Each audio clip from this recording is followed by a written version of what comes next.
Mister இசிஜே, எவ்வளவு பெரிய அநியாயம் பண்ணி வச்சிருக்கீங்க நீங்க. ஒரே வீட்டுல 90 கார்டு கொடுத்துருக்கீங்க மேன்.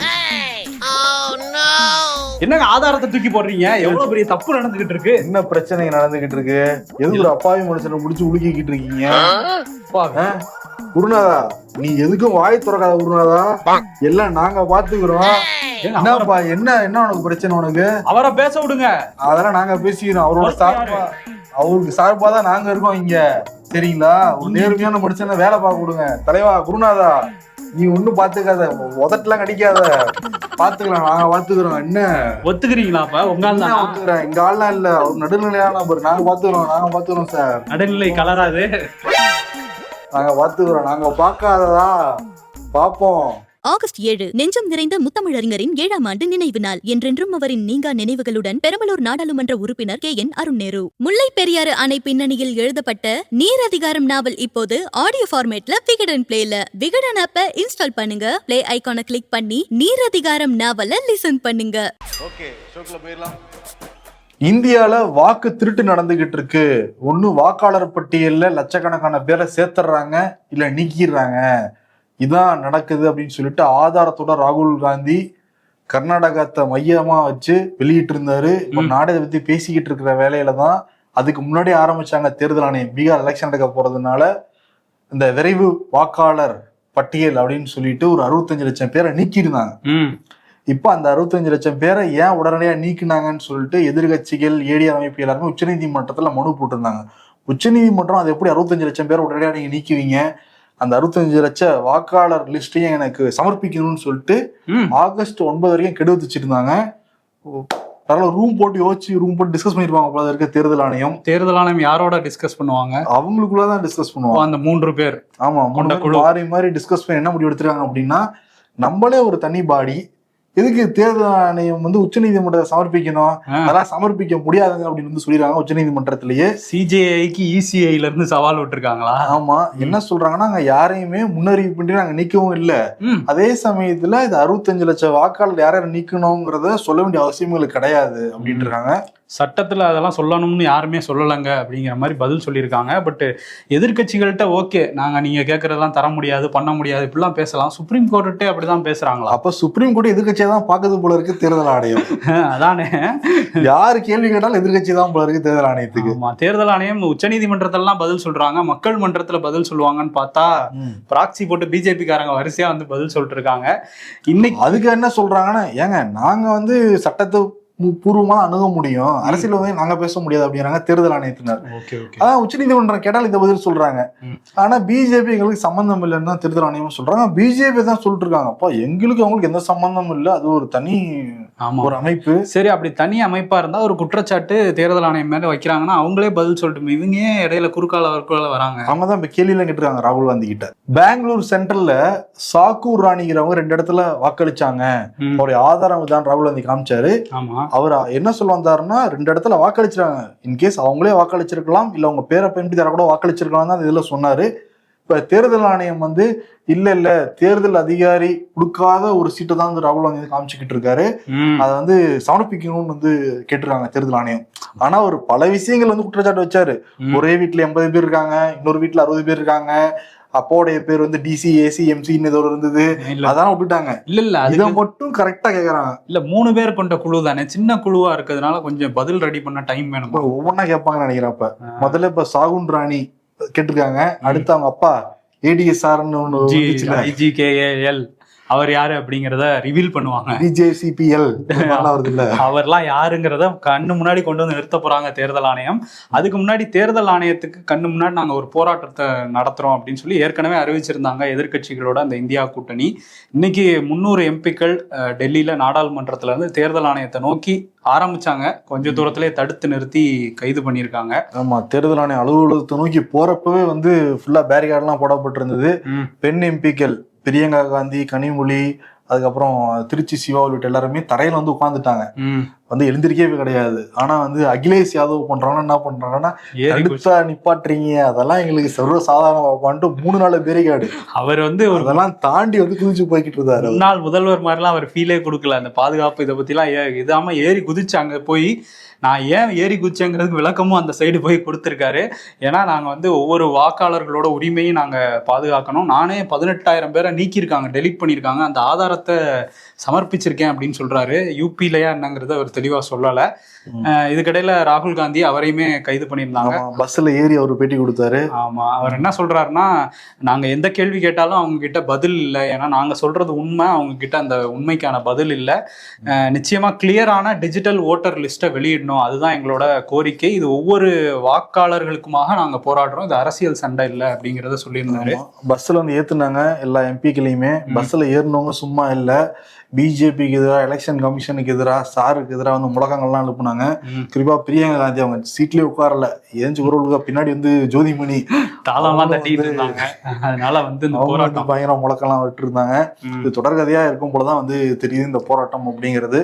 முன்னாடி சாருக்கு எதிராக நடந்துகிட்டு இருந்தது, இப்ப எப்படி மாறி இருக்கு அப்படின்னா வாக்கு திருட்டு நடந்திருக்கு. அது வந்து ஆதாரப்பூர்வமாவே ராகுல் காந்தி சொல்றதுனால எல்லாரும் ஏத்துக்கிற மாதிரி தான் இருக்காங்க எதிர்கட்சிகள். பாக்குறப்ப அப்படிதான் வந்து தெரியுது. ஆமா, அவர் மட்டும் இல்லாம இப்ப தேஜஸ்வி யாதவ் வந்து ஒரு இதை வெளியிட்டு இருக்காரு. 2 எலக்டோரல் கார்டு ஒரே நபரோடது. அதுவும் யாரோடதுன்னா பீகாரோட டெபுட்டி சிஎம் விஜய் சின்ஹா, இவர் பாஜகவோட முக்கிய தலைவரும் கூட. அவரோட 2 ஓட்டர் ஐடி, ஒன்னு வந்து லக்கிம்சாரி அப்படிங்கிற அந்த தொகுதி, இன்னொன்னு பங்கிப்பூர் அப்படிங்கிற அந்த தொகுதி. 2 தொகுதியிலையும் இவருக்கு 2 ஓட்டர் ஐடி இருக்கு, 2 எபிக் நம்பர், அந்த வாக்காளர் எண்ணும் 2 இருக்கு அப்படிங்கிறத வெளியிட்டோன்னே அவரு பதறி போய் இப்ப விளக்கம் கொடுத்திருக்கிறாரு விஜய் சின்ஹா. இது வந்து ஏற்கனவே இருந்தது என்னோட கார்டு, அங்க வந்து நான் அந்த பங்கிப்பூர்ல நீக்க சொல்லிட்டேன், அவங்க நீக்கல, திரும்பியும் கூட ரிட்டனா பூத் லெவல் ஆஃபீஸருக்கு எழுதி கொடுத்தேன், அப்பயும் ஒன்றும் நடக்கல, ஆனா வந்து நான் எந்த தவறும் பண்ணலங்கிற மாதிரி அவர் ஒரு விளக்கம் கொடுக்க, இப்ப தேர்தல் ஆணையம், பீகார் மாநில தேர்தல் ஆணையம் அவருக்கு நோட்டீஸ் அனுப்பிச்சிருக்காங்க, எப்படி நீங்க 2 வச்சிருப்பீங்கன்னு கேட்டு. ஏன்னா தொக்கா சிக்கிட்டோங்கிற மாதிரி ஒரு சிச்சுவேஷன்ங்கிறதுனால தேர்தல் ஆணையம் என்ன நினைக்கிறாங்கன்னா, நீங்க என்ன எங்க நீக்க சொல்றது, நாங்களே நீக்குவோம், உத்தரவு போட முடியாது, எங்களை நாங்களே இல்ல எத்தனை கடலாம் நாங்க கொடுப்போம், ஒரே ட்ரெஸ்ஸோட கொடுப்போம், நாங்களே தான் நீக்குவோம். அதை அதுக்கும் ஒரு விளக்கம் கொடுத்துருக்காங்க. இப்போ என்னன்னா தேஜஸ்வி யாதவ் அந்த 2,92,048 பேருக்கு பீகார்ல 0 இல்லைன்னா 00 இல்லைன்னா 000 ஹவுஸ் நம்பர் இருக்கான். இதை வந்து ஆதாரத்தோட அவர் வந்து வெளியிட்டாரு. வெளியிட்டோன்னா அதுக்கு பதில் சொல்லியிருக்காங்க தேர்தல் ஆணையம், நாங்கள் கொடுத்த ஃபார்ம்ல அட்ரஸ் இல்லைன்னா கூட அவங்களுக்கு வாக்குரிமை கொடுக்கணுங்கிற மாதிரி தான் அடுத்த ஸ்டெப்புக்கு போயிடும் அது. அதனால அப்படி அட்ரஸ் கொடுக்காதவங்களுக்கு இந்த மாதிரி 00 போட்டிருக்கோம், அதையும் சரி பண்ணிடுவோம் அப்படிங்கிற மாதிரி ஒரு விளக்கத்தை கொடுத்துருக்காங்க. தேர்தல் ஆணையத்துக்கு தான் அந்த நம்பர் கொடுக்கணும், அவங்களோட செயல்பாடுகள்லாம் வந்து பாக்குறப்ப. அதுக்கு முன்னாடி 1 போடுறாங்களே, 2 0 போட்டா 1 போடணும் அப்படின்றாங்க பிஜேபி. ஓகே, அவங்க அப்படி சொல்றாங்க, எதிர்கட்சிகள் அப்படி சொல்றாங்க. பட் தேர்தல் ஆணையம் எப்படி செயல்பட்டாங்கன்னு மக்கள் எல்லாம் பார்த்துட்டு தான் இருக்காங்க. குறிப்பா வந்து அகிலேஷ் யாதவ் இன்னொன்னு வந்து சொல்றாரு, இந்த பிஜேபி வந்து தேர்தல் முறைகேடு பண்றதுல பல்கலைக்கழகத்துல பட்டம் வாங்கினவங்க அவங்க. ஓ, அதுதான் அந்த 2 டிகிரியா? இவருக்கு சொல்றேன், ஞானேஷ்குமார் டபுள் டிகிரி தானே இல்லையா? கத்தி காட்டி கொடுத்துருவோம் போல தெரியும். இல்ல, எல்லாரும் நம்ம இந்த குமாரோட அந்த குமார் மேல ரொம்ப கோபமா இருக்காங்க. ஞானேஷ்குமார் இப்போ வந்தவர், அந்த தேர்தல் நடத்தினவர் ராஜீவ்குமார், அவரை முதல்ல அரெஸ்ட் பண்ணுங்கலாம் குரல்கள் வந்துட்டு இருக்கு. இதுக்கிடையில தமிழ்நாட்டில இருந்தும் முதலமைச்சர் மு.க. ஸ்டாலின் ஏன் அன்னைக்கு வந்து குரல் கொடுக்கலன்னா விமர்சனம் வந்தது. இப்ப அவருமே வந்து இந்த ராகுல் காந்தியோட நடவடிக்கைக்கு ஆதரவா நாங்க தோளோடு தோள் நிற்கும் திமுக அப்படின்னு சொல்லியிருக்காரு. இதுக்கு சுதந்திரமான ஒரு விசாரணை நடத்தி உண்மைகளை வெளிக்கொண்டு வரணும் அப்படிங்கிறதையும் சொல்லியிருக்காரு. அதே மாதிரி தாவேகா தலைவர் விஜய் ராகுல் காந்தி கைது செஞ்சதுக்கு நான் கண்டனம் தெரிவிக்கிறேன், நியாயமான முறையில தேர்தல் நடத்தப்படணும் அப்படின்னு சொல்லியிருக்காரு. ஓகே, இன்னைக்கு வந்து நாடாளுமன்றம் நடக்க வேண்டியது, எதிர்கட்சிகள் வந்து வெளியில வந்து பெரிய போராட்டம் பேரணி அப்படிங்கிறதுனால நாடாளுமன்றம் பெரிய அளவில் நடக்கல. இருந்தா கூட சில மசோதாக்கள்லாம் பாஸ் ஆயிருக்கணும் சொல்றாங்க. ஆமா, அது நடந்துட்டு இருக்குன்னா பாதி நடக்குதா நடக்கலையான்னு தெரியற அளவுக்கு ஒரு விஷயத்த பண்ணிட்டு இருக்காங்க. இந்த 300 எம்பிக்கள் ராஜ்யசபா இதுல இருந்தெல்லாம் வந்தாலும் கொஞ்சம் பேர் அங்கதான் இருந்திருக்கிறாங்க நாடாளுமன்றத்துல. அவங்க இந்த சார் பத்தி பேசணும்லாம் கோரிக்கை வச்சதுனால ஒத்திவைப்பு தான் நடந்திருக்கு. இதுல இன்னொரு விஷயம் என்னன்னா, தேர்தல் ஆணையம் எந்த பதிலும் சொல்லலையே அப்படிங்கிற ஒரு குற்றச்சாட்டு, ராகுலோட குற்றச்சாட்டுக்கு ஏன் விரிவான பதில் கொடுக்கல அப்படிங்கும்போது இன்னொரு விஷயத்த பண்ணியிருக்கிறாங்க. என்னன்னா, பீகார்ல அந்த டிராஃப்ட், இந்த சார் முடிஞ்சிட்டு ஒரு டிராஃப்ட் வெளியிட்டாங்கல்ல, அது வந்து டிஜிட்டலா வெளியிட்டு இருந்தாங்க. அதை இப்போ ரீப்ளேஸ் பண்ணியிருக்காங்களாம், ஸ்கேன் எடுத்து அதை ஃபோட்டோ காப்பியாக ரீப்ளேஸ் பண்ணுறாங்களாம். ஏன்னா இதுல கண்ட்ரோல் F போட்டா வந்துருதாமா 0-0, அதனால மாத்திட்டாங்கன்னு எதிர்க்கட்சிகள் சொல்றாங்க. ஓகே, இப்போ காங்கிரஸ்ல இருந்து என்ன பண்ணியிருக்காங்க அப்படின்னா, ஒரு vote.in ஒரு வெப்சைட்டை ஓபன் பண்ணி அதுல நீங்க வந்து ராகுல் காந்தி சொல்ற குற்றச்சாட்டுகளை இசிஐ அதாவது தேர்தல் ஆணையம் விளக்கணும் அப்படின்னு நினைக்கிறீங்கன்னா இந்த டிமாண்ட் ஃபார்மை வந்து ஃபில் பண்ணுங்கன்னு ஒரு ஃபார்ம் மாதிரி ஃபில் பண்ணி கடைசியாக ஒரு சர்டிஃபிகேட் மாதிரிலாம் வருது. அதில் மல்லிகார்ஜுன கார்கே, பொதுச் செயலாளர் KC வேணுகோபால், பொருளாளர் அஜய் மேக்கன் இவங்களோட கையெழுத்தோட அந்த பேர் ஐ ஸ்டாண்ட் அகெயின்ஸ்ட் இந்த தேர்தல் ஆணையத்தோட நடவடிக்கைங்கிற மாதிரிலாம் வருது. ஸோ அதையும் பண்ணியிருக்காங்க. இதுக்கு ஆதரவு கொடுக்குறீங்கன்னா இந்த சைட்டு மட்டும் இல்லாமல் ஒரு ஃபோன் நம்பரும் வந்து மிஸ்டு கால் கொடுங்க அப்படின்னு சொல்லி கொடுத்துருக்குறாங்க. 9650003420 அப்படிங்கிற நம்பருக்கு மிஸ்டு கால் கொடுத்தாலும் நீங்கள் இந்த தேர்தல் ஆணைய நடவடிக்கைக்கு எதிராக நாங்கள் இதை ஒரு ஆதாரமாக வச்சும் நாங்கள் அழுத்தம் கொடுப்போம்னு காங்கிரஸ்லேருந்து சொல்லியிருக்காங்க. அந்த துணை குடியரசுத் தலைவர் தேர்தலும் செப்டம்பர் 9 நடக்க போகுது. அதுக்கு வேட்புமனு தேதியெல்லாம் ஆரம்பிச்சிருச்சு. ஆகஸ்ட் 21 வரைக்கும் நடக்க போகுது. எதிர்கட்சிகள் என்ன முடிவு பண்ணி வச்சிருக்காங்கன்னா, நம்ம வந்து பலத்தை காட்டணும், எப்படி இருந்தாலும் ஜெயிக்க போறது NDA யார் அறிவிக்கிறாங்களோ அவங்க தான் துணை குடியரசுத் தலைவரை ஜெயிக்க போறாங்க, இதனால ஒற்றுமையை காட்ட வேண்டிய காலகட்டம் இதுன்னு சொல்லிட்டு மல்லிகார்ஜுன கார்கே எல்லாரும் வந்து பேசியிருக்காங்க. NDAல யார் வேட்பாளரை அறிவிக்க போறாங்கிறத பொறுத்து இவங்க இந்தியா கூட்டணி சார்பாகவும் அறிவிக்க போறதா வந்து சொல்றாங்க. சசி தரூருக்கு எதுவும் வாய்ப்பு இருக்கா? இல்ல இன்னைக்கு அவர் போராட்டத்துக்கு கூட வந்திருந்தாரு. ஆமா, மொத்தம் எவ்வளவு எம்பிக்கள் இருக்காங்கன்னா 20 வகையிலையும் சேர்த்து 781 பேர் இருக்காங்க. மொத்தம் ஒரு 391 எடுத்தாலே வெற்றி பெற்றதா அறிவிச்சிடலாம். பட் NDAல பாக்குறப்போ ஒரு 422 பேர் இருக்காங்க. இப்பவே ரிசல்ட் நமக்கு வந்து தெரியுது. பட் பார்க்கலாம். ஆனா என்னன்னா, கபில் சிபல் ஒரு அதிர்ச்சிகரமான செய்தியை வந்து வெளியிட்டு இருக்காரு. ஜெகதீப் தங்கர் ஜூலை 21 ராஜினாமா பண்ணாரு. அதுக்கு பிறகு அவர் என்ன ஆனாருன்னே வந்து தெரியவே இல்லை. அவர் எங்க போனாரு, எப்படி இருக்காரு, உடல்நலம் எப்படி இருக்கு, ஏன்னா உடல்நலம் காரணமா வச்சுதான் அவர் ராஜினாமா பண்ணியிருந்தாரு. அதுக்கான விளக்கத்தை உள்துறை அமித்ஷா வந்து கொடுக்கணும் அப்படின்ட்டு இருக்காரு. எதிர்கட்சியில தான் சொல்றாங்க, நம்ம வாழ்ந்துகிட்டு இருக்கிறது இந்தியாவா இல்ல வடகொரியாவா? ஒரு முக்கியமான பதவிங்கிறது குடியரசுத் தலைவர், துணை குடியரசுத் தலைவர்ங்கிற பதவி. சொல்ல போனா ஹைரார்கி எப்படி பாக்குறவ பிரதமருக்கே மேலானவர் துணை குடியரசுத் தலைவர். அவரே வந்து என்ன ஆனாரு, எப்படி இருக்காருன்னு தெரியாதது நாட்டு மக்களுக்கு ஒரு டிரான்ஸ்பரண்டா தெரிவிக்காது, ரொம்ப அதிர்ச்சியா தான் இருக்கு. அவர் எங்க இருக்காருங்கிறத கண்டுபிடிக்கணும், இல்லாட்டி நானே காவல் நிலையத்துல புகார் கொடுப்பேன் இருக்காரு கபில் சிபல். ஆமா, சஞ்சய் ராவத்துமே MP சஞ்சய் ராவத்தும் கடிதம் எழுதியிருக்காரு அமித்ஷாக்கு. அவரு பேசுறதெல்லாம் வச்சு பார்க்கும்போது அவரை கடத்திட்டாங்கிற ரேஞ்சுக்கு தான் வந்து பேசுறாரு சஞ்சய் ராவத். ஸோ இது ஒரு சீரியஸான விஷயம். அதில் ஏன் அவர் ராஜினாமா பண்ணாருங்கிறதுலே பெரிய மர்மம் இருக்குது. இப்போ அவர் எங்கே இருக்காருன்னே தெரிலங்கும் போது இது தீவிரமான ஒரு விசாரணைக்கு உட்படுத்த வேண்டிய ஒரு விஷயம். பட் யார் விசாரிப்பான்னா டெல்லி போலீஸா? ஆமாம், ஆனால் என்னன்னா அண்மைக்காலமாக நடந்துகிட்டு இருக்கிறதெல்லாம் பார்க்குறப்போ எல்லாமே ஒரு தீவிரமான குற்றச்சாட்டாக இருக்கு. முன்னாள் துணை குடியரசுத் தலைவர் எங்கே இருக்காருன்னு தெரியல அப்படிங்கிறாங்க. வாக்காளர் பட்டியலில் ஒரு சட்டமன்ற தொகுதியிலே 1 லட்சம் பேருக்கு மேலே சேர்த்துட்டு தான் வந்து சொல்றாங்க. அதுக்கு முறையான பதில் கிடையாது. இல்லை, இது குற்றச்சாட்டுகளை தாண்டி அதுக்கு பதில் கிடைக்காத போது தான் நமக்கு அந்த டென்ஷன் வந்து அதிகமாகுது அப்படிங்கிறத நம்ம புரிஞ்சுக்க முடியுது. ஆனால் கூலாக இருக்கிறாரு பிரதமர் மோடி. அவர் வந்து இந்த திறப்பு விழாக்கள்லாம் கலந்துக்கிட்டு இருக்காரு. அதுவும் பாரு, கர்நாடகால வெள்ளிக்கிழமை தான் ராகுல் காந்தி, சித்தாராமையா, TK சிவகுமார், மல்லிகார்ஜுன கார்கே எல்லாருமே பேரணி போனாங்க. எங்கள் வாக்கு எங்கள் உரிமை அப்படின்னு பேரணி போனாங்க. வாக்கு திருட்டு நடந்திருக்கு அப்படின்னு. அப்புறம் 2 நாள் கழிச்சு வராரு பிரதமர் மோடி. அங்க வந்து மெட்ரோ திறப்பு, இந்த 3ஆம் கட்ட மெட்ரோ பணிகள்லாம் முடிஞ்சா திறந்து வச்சிருக்காரு. அதே மாதிரி வந்தே பாரத் ரயில்லாம் தொடங்கி வச்சிருக்காரு. ஆமா, தொடங்கி வச்சு அந்த மெட்ரோ ரயில்ல போறப்ப பக்கத்துல சித்தாராமையா, இந்த சேர்ந்து TK சிவகுமார் மாறி மாறி சிரிக்கிறாங்க. கேட்டிருப்பாங்க, சார் நீங்க தான் அந்த வேலை சார் பெங்களூரு சென்ட்ரல்ல எப்படி சார் UP வாரணாசிலேயாமே அப்படின்லாம் சொல்லி பேசியிருப்பாங்க. பயங்கரமா சிரிக்கிறாங்க. ஆனா 2 நாளைக்கு முன்னாடிதான் அப்படி எதிர்த்து வந்து பேசுறாங்க. அது ஒரு அரசியல், அது வேற இது வேற. சரி, அரசு விழாக்கு வந்திருக்காருன்னு நினைச்சிருப்பாங்க. நிறைய விஷயம் பேசியிருக்காரு பிரதமர் மோடி அந்த விழாவிலையுமே. ஆபரேஷன் சிந்தூரும் பேசியிருக்காரா. வெகு சீக்கிரத்துல 3வது பொருளாதார நாடா இந்தியா வந்து மாறும். 2014 முன்னாடி வரைக்குமே இந்தியா முழுவதும் 20,000 கிலோமீட்டர் தான் ரயில் பாதை இருந்தது. இப்ப நாங்க ஆட்சிக்கு வந்த உடனேயே 40,000 கிலோமீட்டர் ரயில் பாதை உருவாக்கி இருக்கோம். அதே மாதிரி 2014 முன்னாடி வரைக்கும் 5 நகரங்கள்ல தான் வந்து மெட்ரோ இருந்தது. இப்ப 24 நகரத்துல நாங்க மெட்ரோ வந்து கொண்டு வந்திருக்கோம். அவர் கொண்டு வந்திருக்காரா? அதுக்குதான் நீர்வழி தடங்களுமே சிங்கிள் டிஜிட்ல இருந்துச்சு. நாங்க வந்தோடனே பல மடங்கு அதிகரிச்சிருக்கோம். எல்லாமே ஃபுல்லா டேட்டாவா வந்து பேசியிருந்தாரு பிரதமர் மோடி. அவருக்கு அங்கேயே மேடையிலே வச்சு சித்தராமையா ஒரு பதில் சொல்லியிருக்காரு. அதாவது மெட்ரோவை நாங்க தான் கொண்டு வந்தோம்னு அவர் பேசிட்டு இருந்தாருல மோடி. அதுக்கு இவர் என்ன சொல்றாரு அப்படின்னா, மெட்ரோ வந்து ஆரம்பத்துல அக்ரிமெண்ட் எப்படி இருந்ததுன்னா, ஈக்குவல் ஃபண்டு, மத்திய அரசும் சரி மாநில அரசும் ஈக்குவல் ஃபண்டு போட்டு தான் பண்றதா இருந்தது. ஆனா இந்த 3வது பேஸ் நம்ம கர்நாடக மாநில அரசு தான் அதிகமான நிதியை ஒதுக்கி அதை பண்ணி முடிச்சிருக்கோம் அப்படின்னு அவர் ஒரு கிளைம் எடுத்துக்கிட்டாரு. பட் அந்த மெட்ரோவில் போகும்போது நம்ம பெங்களூர் பக்கத்தில் தான் இருக்கு, அங்கே ஞாயிற்றுக்கிழமையெல்லாம் கூட ஸ்கூல் இருக்குமா என்ன தெரியலையே. ஸ்கூல் யூனிஃபார்மில் ஸ்டூடெண்ட்ஸோட பேசிகிட்டே போனார் மோடி. அது ஏதாவது பிரதமர் மோடியை பார்க்கறதுக்காக ஸ்கூல் யூனிஃபார்ம்லேயே கூட வந்திருக்கலாம். அதே மாதிரி பிரதமர் மோடி இன்னைக்கு வந்து எம்பிக்கள் தங்குறதுக்காக ஒரு அடுக்குமாடி கட்டடத்தையும் திறந்து வச்சிருக்காரு டெல்லியில. ஆமா, அது பார்க்கும்போது அப்படி பிரம்மாண்டமா இருக்கு. 5000 சதுரடியா ஒவ்வொரு ஃபிளாட்டும் 5000 சதுரடி. 184 ஃபிளாட் தான் இப்போதைக்கு திறந்துருக்குறாங்க. அதுலேயே 60 கம்மியா இருக்கு அவங்க கட்சி ஆட்களுக்கு. பட் இதெல்லாம் வந்து திறந்து வச்சுட்டு அவர் வந்து ஏற்கனவே நிறைய இருக்குப்பா இருக்கு தாண்டி இது புதுசா திறக்கிறோம் அப்படின்றாங்க. ஒருவேளை எம்பிக்களுக்கு வேற சீட்டு 800 மேல போட்டு வச்சிருக்காங்க, 700 எம்பிக்களுக்கு. அது வேற எதுவும் ஐடியா இருக்கான்னு தெரியல. அங்கேயே வந்து அவங்களோட எம்பிக்களோட பணியாளர்கள், அப்புறம் வந்து ஆஃபீஸ் ஏரியா, அப்புறம் ரெசிடென்ஷியல் ஏரியா எல்லாம் பிரித்து அந்த 5000 சதுரடிக்குள்ள பிரம்மாண்டமா கட்டப்பட்டிருக்க அந்த ஃபிளாட்ஸ் தான் வந்து தொடங்கி வச்சிருக்காரு பிரதமர் மோடி. இதெல்லாம் பிரம்மாண்டமா தான் இருக்கு.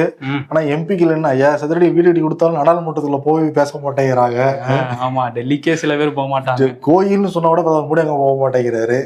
ஆமா, சரி, கர்நாடகா பத்தி சொல்லும் போது அங்க தமிழ்நாடு வழியில இருவழி கொள்கை அப்படிங்கிற மாதிரி ஒரு விஷயத்தை அறிவிச்சிருக்காங்க. ஆமா, கர்நாடகத்துடைய மாநில கல்விக் கொள்கை ஆணையம் கர்நாடகா மாநிலத்துக்கு மும்மொழி கொள்கை வேணாம், இருமொழி கொள்கையே போதும், கன்னடமும் ஆங்கிலமும் மட்டும் இருக்கட்டும், ஹிந்தி வேணாம், அதை நீக்கிருங்கன்னு சொல்லியிருக்காங்களாம். அதை பரிந்துரை பண்ணிக்கிட்டு இருக்காங்களாம் சித்தாராமையா அண்ட் டீம். ஏற்கனவே தமிழ்நாட்டில் இருக்கு. ஆமா, இன்னொரு விஷயம் என்னன்னா உச்சநீதிமன்றம் அங்க வந்து தலைமை நீதிபதி கவாய் அவரும் கிரண் ரிஜிஜு, மத்திய அமைச்சர் கிரண் ரிஜிஜுவும் அர்ஜுன் ராம் பெக்வாலும் ஒரு பிரைவேட் ஜெட்ல இருந்து இறங்கி வர மாதிரியான வீடியோக்களும் வைரலாக இருந்தது. அந்த வீடியோவை பதிவு பண்ணவரே கிரண் ரிஜிஜு தான். என்னன்னா அருணாச்சல் பிரதேஷ்ல இட்டா நகர் அப்படிங்கிற இடத்துல வந்து இந்த கவுஹாத்தி உயர்நீதிமன்றத்தோட கிளை நீதிமன்றம் வந்து தொடங்கி வைக்கிறதுக்காக போயிருந்தாரு சிஜேஐ.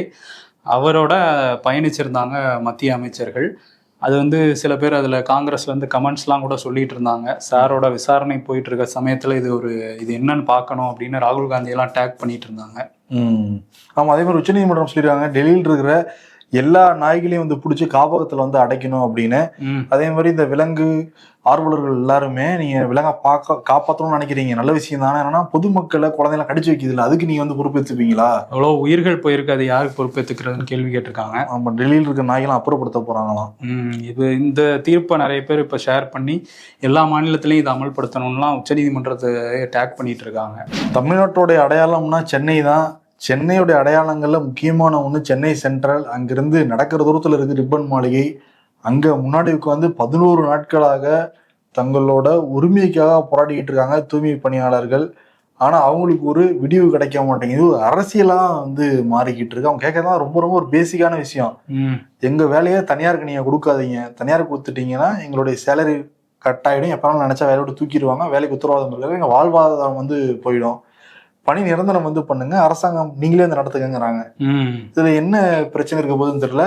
ஆனா அமைச்சர் வந்து பேச்சுவார்த்தை நடத்துறப்ப எங்க நாங்க வாக்குறுதி கொடுத்தோம் அப்படிலாம் கேட்கிறாரு. வாக்குறுதி அவங்க கொடுத்துருக்காங்க, எத்தனாவது பேஜ்ல இருக்கு, எத்தனாவது நம்பர் இருக்கு, எல்லாத்தையும் டீட்டெயிலா வந்து போட்டுட்டு தான் இருக்காங்க. அது சேகர்பாபுக்கும் தெரியல. ஏன்னா சேகர்பாபு அப்ப கூட திமுக தான் இருந்தார் இந்த வாக்குறுதி கொடுக்கும்போது, அதிமுக கூட இல்ல. ஏன் அவருக்கு தெரியலன்னு தெரியல. ஆனா கோபம் வருது. போராட்டக்காரர்கள் இந்த பேச்சுவார்த்தைன்னு எங்களை கூட்டிட்டு போய் இந்த இடத்துல இருந்து கலைஞ்சு போகணும் அப்படிங்கிற எண்ணத்துல மட்டுமே பேசுறாங்க, மற்ற எந்த இதை பத்தியும் பேச மாட்டேங்கிறாங்க அப்படிங்கிற குற்றச்சாட்டை வைக்கிறாங்க. இப்போ உழைப்போர் உரிமை இயக்கம் அவங்க வந்து உயர்நீதிமன்றத்துல அந்த மாநகராட்சியில அதை தீர்மானமா போட்டிருந்தாங்க, மண்டலம் 5, 6 வந்து தனியாருக்கு கொடுக்க போறோன்னு. அந்த தீர்மானத்தை ரத்து செய்யணும், இதனால அவங்க வேலை வாய்ப்பே போயிடும் அப்படின்னு சொல்லி கேஸ் போட்டிருந்தாங்க. இப்போ உயர்நீதிமன்றம் அதை விசாரிக்கிறோம் நாளைக்கு அப்படின்னு சொல்லியிருக்காங்க. மாநகராட்சியும் இதுல உரிய விளக்கம் கொடுக்கணும், பதில் கொடுக்கணும் அப்படிங்கிறதையும் கேட்டிருக்காங்க. மாநகராட்சி என்ன சொல்றாங்கன்னா எல்லா மண்டலத்தையும் மாத்தல இல்ல, இப்பதானே 2ங்கிற தீர்மானம் தானே நாங்க போட்டுருவோங்கிறாங்க. இப்படிதான் வருவாங்க உள்ளுக்குள்ளார தனியாரு. ஆமா, அதிமுக காலகட்டத்திலே இது நடந்ததுதான் ஏற்கனவே. அதையே திரும்ப திமுகவும் பண்றாங்க. அப்போ வந்து குரல் கொடுத்த முதல்வர், எதிர்கட்சி தலைவர் இப்ப முதல்வர் ஆனதுக்கு அப்புறம் அமைதியா இருக்காரு. இதுல என்னன்னா மாநகராட்சி அதிகாரிகள் சொல்றாங்க, இங்க இருக்கிறதோட அரசு பணியில இருக்கிறதோட, அரசு பணினாலும் அவங்க ஒப்பந்த பணியாளர்கள் தான், தனியார்லயும் ஒப்பந்த பணியாளர். ஆனா அவங்களுக்கு வந்து அங்க மாச சம்பளம், இங்க வேலைக்கு வந்தாதான் வந்து சம்பளம். அங்க 12 நாள் கேஷுவல் லீவ் இருக்கு, ஏர்ன் லீவ் இருக்கு, அவங்களுக்கு பெனிஃபிட்ஸ்லாம் இருக்கு, காப்பீடு இருக்கு, அதனால அங்கேயே வேலை பார்க்கலாங்கிற மாதிரி அதிகாரிகள்ட்ட பேசும்போது சொல்றாங்க. இப்ப அரசாங்கத்தோட பார்த்தா அந்த காப்பீடு எல்லாம் கிடைக்காதா? அவங்க அங்க லீவ் எல்லாம் இருக்காதா? இல்ல மாநகராட்சி அதிகாரிகளே அவங்களே ஏதாவது தனியார் மாநகராட்சியை தனியாருக்கு விட்டுட்டு போகலாம்ல. நீங்க ரிசைன் பண்ணி தனியார் போய் ஜாயின் பண்ணிடுங்க. இல்ல மாநகராட்சிக்கே தனியாருக்கு நிர்வாகம் பண்ணலான்னு விட்டாலும் விடுவாங்க போல, அந்த லெவலுக்கு போயிட்டு இருக்கு. இதுல வந்து சீமான், நாம் தமிழர் கட்சியோட ஒருங்கிணைப்பாளர் சீமான் வந்து 2வது நாளா இன்னைக்கும் அந்த போராட்ட களத்துக்கு போயிருக்காரு. ஆமா, நேத்தும் போயிருந்தாரு, இன்னைக்கும் போயிருக்காரு. முழு ஆதரவு வந்து கொடுக்குறாங்க. அதே மாதிரி அதிமுக ஆதரவு கொடுக்குறாங்க. ஆமா, அவங்களே இதை பண்ணுவாங்களாம், அவங்களே ஆதரவும் கொடுப்பாங்களாங்கிற மாதிரி. திமுக கூட்டணி கட்சிகள் பாக்குறப்ப விசிக்கு ஆதரவு கொடுத்துருந்தாங்க, இப்ப கம்யூனிஸ்ட் ஆதரவு வந்து கொடுத்துக்கிட்டு இருக்காங்க. சண்முகம் நேரடியா போய் ஆதரவு வந்து கொடுத்துருக்காரு. ஆமா, சீமான் வந்து என்ன சொல்றாருன்னா, இவங்க ஆந்திரா கம்பெனிக்கு 2700 கோடி ரூபாய்க்கு விட்டுட்டாங்க, இந்த மாதிரி இதெல்லாம் தனியாருக்கு தாரை பார்த்துருவாங்க, டாஸ்மாக் அவங்களே நடத்துவாங்க, இப்போ தனியாருக்கு எல்லாத்தையும் விட்டுறீங்கன்னா எதுக்கு மாநகராட்சி அப்படின்னு வந்து கேள்வி எழுப்பியிருக்காரு. அதே மாதிரி நிறைய பிரபலங்களும் அங்க போய் ஆதரவு கொடுக்கறத நம்ம பார்க்க முடியுது. ஆமா, கஸ்தூரி, சின்மயி எல்லாம் வந்து போயிருக்காங்க. ஆமா, இதுல பிரேமலதா விஜயகாந்த் அவங்களும் வந்து இன்னைக்கு நேரில் போய் நாங்கள் ஆதரவு கொடுக்குறோம்னு சொல்லி போயிருக்காங்க. அரசை வந்து தனியார் மயமாக்கிருங்க அப்படிங்கிற மாதிரி முதல்வருக்கு ஒரு கோரிக்கை வச்சிருக்காங்க. இந்த மாதிரி பண்றதுக்கு அரசையே ஆக்கிடலாங்கிற மாதிரி பேசியிருக்காங்க.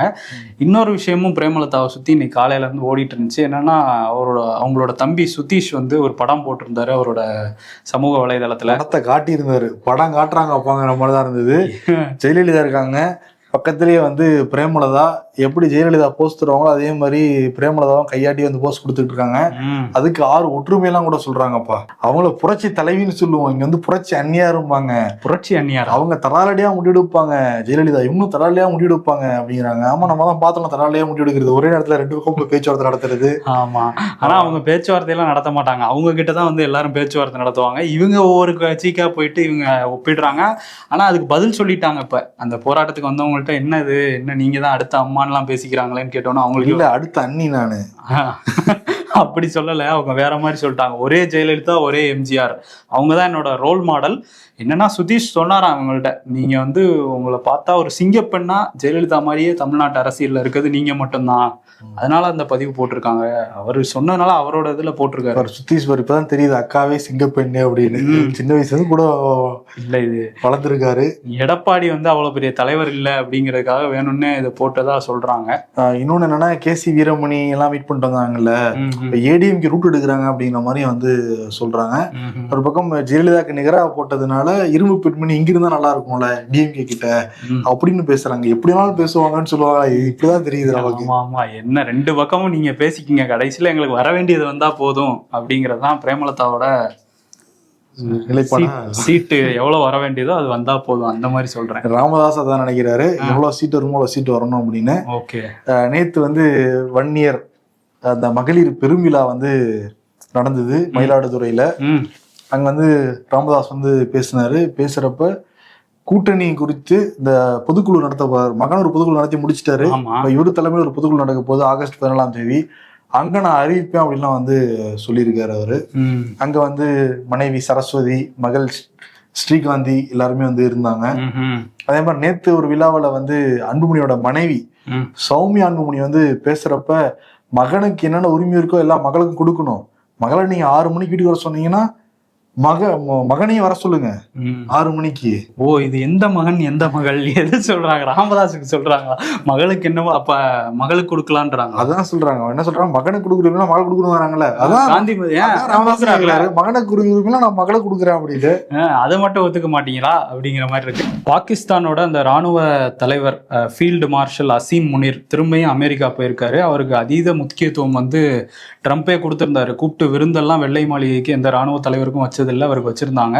இப்போ திரும்பியும் வந்து அமெரிக்கா போனவர் அங்கேருந்து என்ன பேசியிருக்காரு அப்படின்னா, அந்த சிந்து நதி நீருக்கு குறுக்க கட்டட்டும், டேம் கட்டட்டும் இந்தியா, கட்டினதுக்கப்புறம் நாங்கள் 10 மிசைலை வச்சு அதை அழிச்சிருவோம் அப்படிங்கிற மாதிரி ஒரு மிரட்டல் விடுக்கிற மாதிரி அங்கே போய் பேசியிருக்காரு. இன்னொரு விஷயம் என்னென்னா, இப்போ நாங்கள் பெரிய நியூக்ளியர் வெப்பன் கொண்ட ஒரு நாடு, அதாவது அணு ஆயுதம் வச்சிருக்கிற ஒரு பெரிய நாடு, நாங்கள் எங்களுக்கு எதிராக யார் செயல்படணும்னு நினச்சாலும் பாதி உலகத்தை காலி பண்ணிட்டு போயிடுவோம் அப்படிங்கிற மாதிரி சொல்லியிருக்காரு. இந்த தைரியம் வந்து யார் கொடுத்தது அப்படின்னு நம்ம அமெரிக்காலேருந்து பேசும்போதே புரிஞ்சுக்க முடியுது. ஆமாம், இப்போ என்னன்னா ட்ரம்ப் வேற சொல்லியிருக்காரு, இந்த ட்ரேட் டீல் ட்ரேட் வார்லாம் போய்கிட்டு இருக்குல்ல, இந்த பேச்சுவார்த்தை நடக்குதுலாம் சொன்னாங்க. இதோட பேச்சுவார்த்தையே கிடையாதுங்கிற மாதிரி அவர் வந்து கோவப்பட்டிருக்காரு. ஏற்கனவே 50% டேரிஃபு, கவர்மெண்ட் வந்து நீங்கள் போட்டால் போட்டுவாங்க நாங்கள் பார்த்துக்கிற மூட்டில் தான் வந்து இருக்காங்க. இப்ப நெருக்கமான ஒரு ஃப்ரெண்ட்ஷிப்பை ரஷ்யா கிட்ட வந்து ஏற்படுத்திக்கிட்டு இருக்காங்க. இப்ப என்னன்னா அமெரிக்காவும் நம்மளுடைய எதிரியா அப்படின்னு ஒரு கேள்வி எழுந்திருக்கு. ஏற்கனவே சீனா நம்மளுடைய எதிரி, பாகிஸ்தான் எதிரி. இன்னொன்று ஆனால் சீனா இப்போ கொஞ்சம் க்ளோஸ் ஆகுறாங்க, சைனாக்கு போறாரு, கொஞ்சம் பதற்றம்லாம் தெளிஞ்சிருக்கு, ஒரு மாதிரி காட்சியெல்லாம் மாறுது. பட்டு ட்ரம்ப் வந்து பாகிஸ்தானை வச்சு ஒரு அரசியல் விளையாட்டை இந்தியாவோட விளையாடிட்டு இருக்காருன்னு நமக்கு புரியுது. இன்னொரு நோபல் பரிசு வரை கேட்பாரு. அது எங்கே காசால நடக்கிறதெல்லாம் பார்த்துட்டும் கூட கேட்குறாரு. வாயை மூடிட்டு இருந்துட்டு நோபல் பரிசுக்கு மட்டும் வாயை திறக்கிறாரு ட்ரம்ப்பு. அங்கே தொடர்ச்சியாக 240 பத்திரிகையாளர்களுக்கு மேலே கொல்லப்பட்டிருக்காங்க. இப்போ ஒரு 7 பேர் அல் ஜசீரா இந்த செய்தி நிறுவனத்தில் பணிபுரியறவங்க 7 பேரை வந்து 5 பேரை கொலை பண்ணியிருக்காங்க. மொத்தமாக 7 பேர் கொல்லப்பட்டிருக்காங்க. அதில் 5 பேர் அல் ஜசீராவில் வேலை பார்க்குறாங்க. அதில் அனாஸ் அல் ஷரீஃப் அப்படிங்கிற பத்திரிகையாளரும் கொல்லப்பட்டிருக்காரு. இவர் தொடர்ச்சியாக அங்கேருந்து காசாவில் அந்த இது ஆரம்பிச்சதுலேருந்து இஸ்ரேல் பண்ணுற கொடுமைகள்லாம் அங்கே பதிவு பண்ணிட்டு இருந்தார். இவருக்கு வயசு வந்து 28 தான் ஆகுது. இவர் கடைசியாக பதிவு பண்ண வீடியோவில் கூட கடந்த 2 மணி நேரமாக தொடர்ச்சியான குண்டு சத்தம் மட்டும்தான் இங்கே கேட்டுக்கிட்டு இருக்கு, காசாவில் ஒரு அதிதீவிர தாக்குதல் நடக்குது அப்படின்னு பதிவு பண்ணியிருக்காரு. அவருக்கு வந்து நீங்கள் அங்கேருந்து வெளியே வந்து தங்கலாம் அப்படிங்கிற மாதிரியான வாய்ப்புகள் கூட அவருக்கு இருந்திருக்கு. இருந்தாலும் நான் வந்து என் மண்ணோட என்னோட குழந்தைகள் இங்கே பெண்களை கொலை பண்ணிகிட்டே இருக்காங்க, அதை நான் வெளி உலகத்துக்கு காட்டியே ஆகணும்னு அங்கே இருந்து ஒரு உயிர் தியாகம் தான் பண்ணியிருக்காரு ஷரீஃப். இப்போ இஸ்ரேல் என்ன சொல்லுவாங்கன்னா அது தெரியாமல் விழுந்துருச்சு, அவங்களை குறிவச்சு தாக்கலன்னா சொல்லுவாங்க. பட் இவரை கொண்டதுக்கு ஆமா நாங்கள் தான் கொண்டுங்கிற மாதிரி ஒரு தென்னாவட்டான பதிலே வந்து கொடுத்துருக்காங்க. இவர் மட்டும் இல்லை, பாலஸ்தீனத்தை சேர்ந்த ஒரு கால்பந்து வீரரையும் வந்து கொண்டுருக்காங்களாம். சாப்பாட்டுக்கு லைன்ல நின்றுகிட்டு இருந்தார் அவர். தங்களோட குடும்பத்துக்கு சாப்பாடை வாங்கிட்டு வரலான்னு அந்த முறை சுட்டு கொண்டிருக்காங்க அவங்க. தொடர்ச்சியாக இந்த மாதிரி தான் வந்து நடந்துகிட்டு இருக்கு. ஆனா ட்ரம்ப் என்ன சொல்றாரு, உக்ரைன்ல எல்லாம் செத்துக்கிட்டு இருக்காங்க, இந்தியா வந்து ஃபியூயல் வாருக்கு வந்து ஃபியூயல் வந்து கொடுக்குறாங்கலாம் சொல்றாங்க. அப்ப காசால சாகர யாரு ஃபியூயல் கொடுக்குறாங்க? அங்க யார் ஃபியூயல் கொடுக்குறாங்க? எல்லாம் மனுஷன் கிடையாதா, குழந்தைகள் கிடையாதா?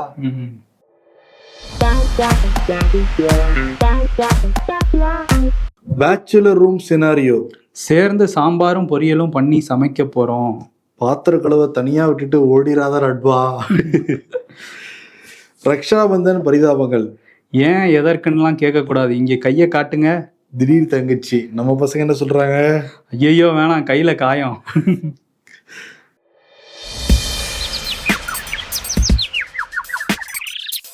உலகத்திலே வேகமாக போறது 2.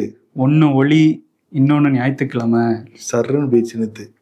முதலமைச்சரானதும் ராமதாஸ் அளித்த பேனாவில் முதல் கையெழுத்து போடுவார் அன்புமணி ராமதாஸ். வழக்கறிஞர் பாலு. விடுப்பா, தேர்தலுங்கிற நாடகத்துல காமெடி வசனங்கள் இருப்பதும் சகஜம்தானே.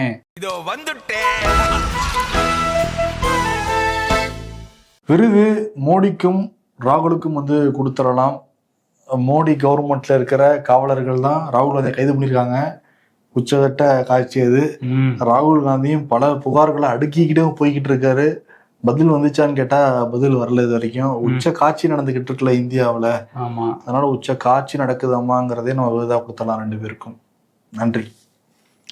மக்களின் தலைவர், தமிழின் பெருமை, கருத்தரங்கத்தின் காவலர், முத்தமிழறிஞர் கலைஞர் அவர்களின் 7ஆம் ஆண்டு நினைவு நாளில் நன்றியுடன் நினைவு கூறுகிறார் பெரம்பலூர் நாடாளுமன்ற உறுப்பினர் KN அருண் நேரு. முல்லை பெரியாறு அணை பின்னணியில் எழுதப்பட்ட நீர் அதிகாரம் நாவல் இப்போது ஆடியோ ஃபார்மேட்ல விகடன் பிளேல. விகடன் ஆப்பை இன்ஸ்டால் பண்ணுங்க, பிளே ஐகானை கிளிக் பண்ணி நீர் அதிகாரம் நாவலை லிசன் பண்ணுங்க.